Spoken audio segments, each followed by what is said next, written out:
Alrighty, so as you can see on the bench today, I have two pistols that I'm going to talk about and go over a couple of key differences. So on the left, you can see my Ruger. This is a 45 ACP, although converted into shooting 45 Super. Doing the conversion of 45 Super requires some different springs, requires some different things internally in the back here, like a flat firing pin stop in the back here, a couple other things, hammer spring, stuff like that to help slow the action down. Then I have pretty much a bone stock Glock 20, Gen 5. So basically what I'm going to purport to you guys today is 45 Super versus 10 millimeter. As you can see, very similar size in some ways. They're definitely the same size in length, or at least close enough to consider them the same standard size. Because obviously 45 Super is just a beefed up 45 ACP. Now, who would want a 45 Super? Really, I think the biggest draw to 45 Super is obviously people who already have a 45 ACP. It can be converted in many different ways in many different guns. I believe the HK 45 or whatever, or USP 45, that is able to go with 45 Super stock from the factory. Pretty much every other 45 ACP, you need to do conversions, and certain frames are not capable of actually holding on to them in general. You can modify both these guns. If this one was in a 45 ACP, you can shoot 45 Super through it if you did some modifications. Same thing with a 1911. Also, you can get a 10 millimeter in 1911s. So there's a lot of variability here, and there's a lot of commonality between these two guns and platforms. Now, the biggest point that I'd like to point out is that it depends on your purposes. If you're looking for a woods gun, depending on where you're at, bear country, something like that, and you don't really want to carry a revolver, you want some quick reloads, stuff like that, that is a decent thing to think about for sure. Now, revolvers are a decent option for that, I will say that. But when you come into ease of reloading and capacity, it starts to blend together. I've been through many different phases where I have owned many different revolvers, 44 mags, 454 Casuals, stuff like that. And my primary intention, at least for me, was to take it out and do handgun hunting with it, which is an enjoyable facet of the sport. I like going deer hunting, so of course I'm gonna like to take a pistol out with me as well. Have I ever gotten a deer? No, but it's subject to change. Most of them have been, in that intermediate, and I've just decided to use my rifle. It's better to get a deer than not get a deer, but I always take one out because I like to have at least that option. So that led me on a kind of a wild goose chase, but I ended up with both. So originally with the 45 Super, I was looking into the 460 Rowland. Well, truth be told, 460 Rowland it's a cool caliber, cool concept, it has a lot of potential, but the company, the authentic 460 Rowland, they do really kind of a, for lack of a better term, crappy job of running the company. They do not have anything really in stock. Everything's back ordered. You have to put in your money and order ahead of time, wait 3 to 4 months. They're not really good with being,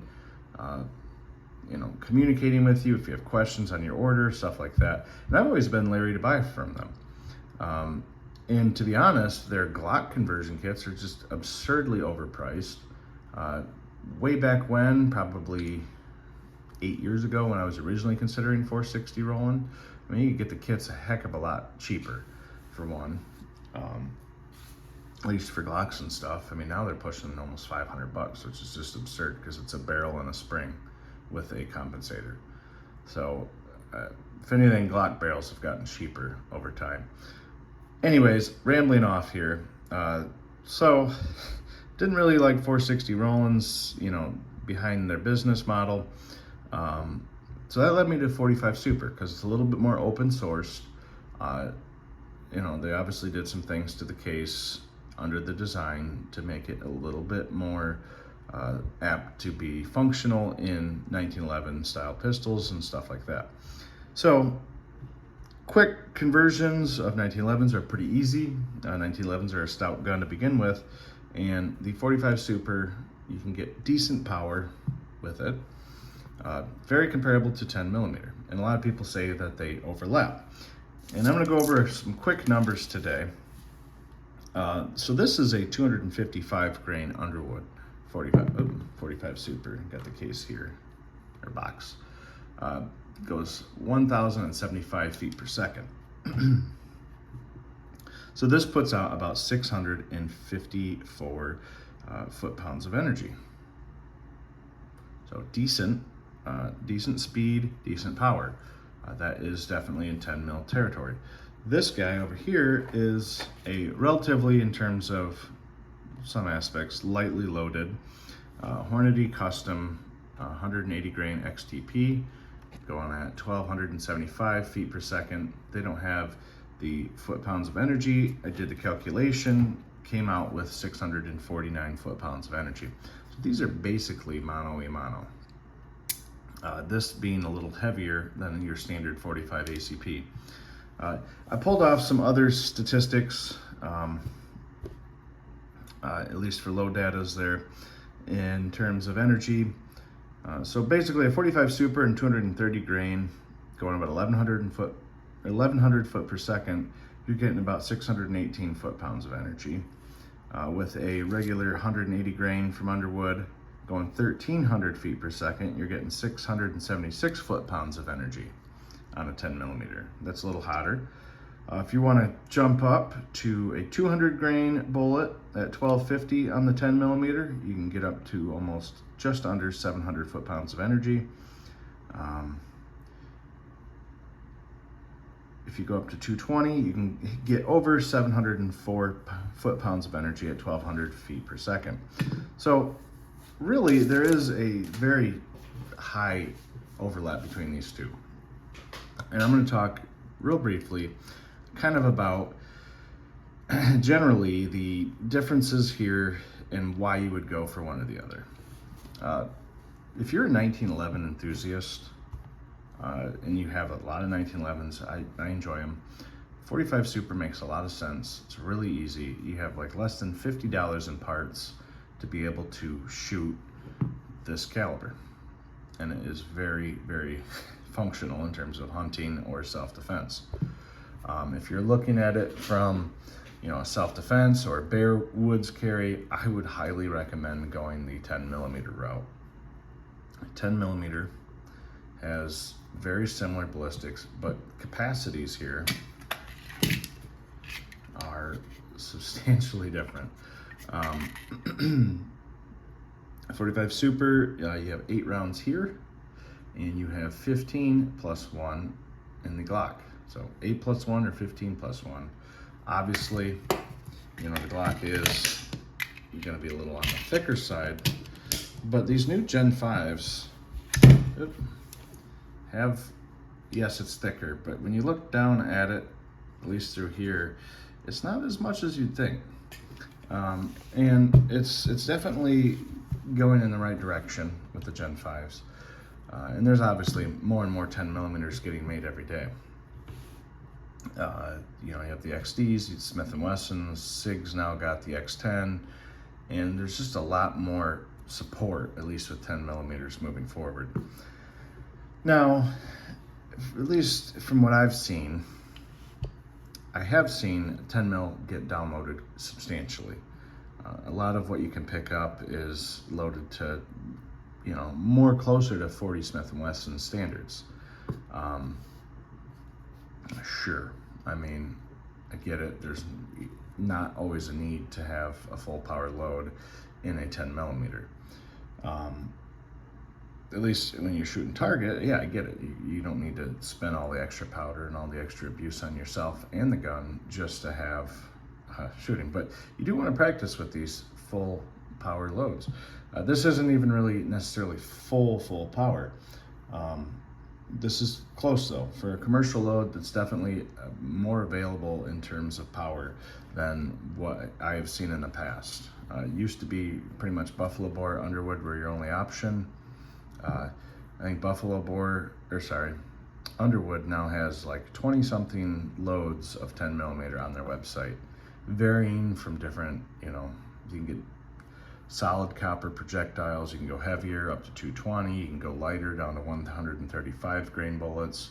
So you can kind of adapt and fit to where you need. You can get more speed, you can get slower, you can get more energy, you can get really a lot.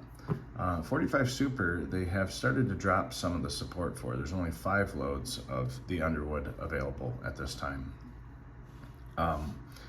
And it's kind of disappointing in a way. I mean, I like the idea of the 45 Super. I think, unfortunately, that the 45 Super, when it came out, it served a very good purpose. Obviously, there's other things that have came out, like the 400 Corbon, which necked down a 45 case to a 10 mil case to make basically a 10 mil in a 1911, but then you still run into the capacity issues. You can get the 10 millimeters in a 1911 and get an extra round or so. It's just, there's a lot of different variables to consider. I have both, and I mean, honestly, if you're actually a gun enthusiast, I'd recommend both. Both are gonna suit you well. You're gonna enjoy it. If you enjoy having guns, you're gonna enjoy, you know, a 45 Super type of deal. Obviously, I shoot 45 ACP plus Ps and 45 Supers through this, and I don't have any issues. 10 mil is a lot easier, ready to go.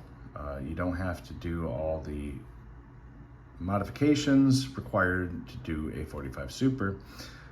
It's not necessarily that difficult, but you got to do some searching and you got to find some sources.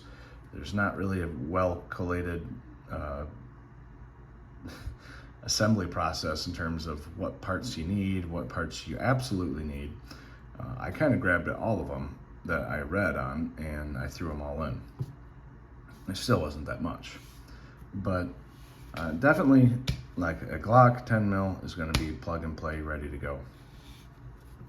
So when you're looking at these and you're considering like a woods gun for deer hunting and whatnot, I think either one of these would be fairly well suited. Obviously, you're going to have some speed advantages with the with the 10 millimeter here. You're going to be able to probably shoot a little on the flatter side.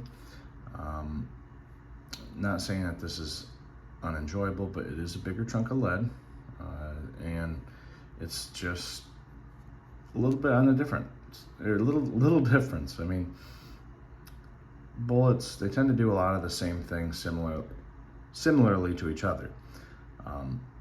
If I shot these at a gelatin block or something, they probably look pretty dang similar. That is one issue with the 460 Rowlands, is that a lot of the bullets can't handle the speeds that they're being pushed to. 10 mil, I think they have a pretty well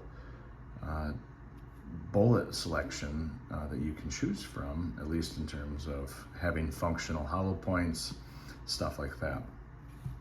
So I don't know, let me know what you guys think. I'm thinking personally, at least in this point in time, I'm enjoying the 10 millimeter a little bit more, especially since the new 10 millimeter renaissance has kind of came around.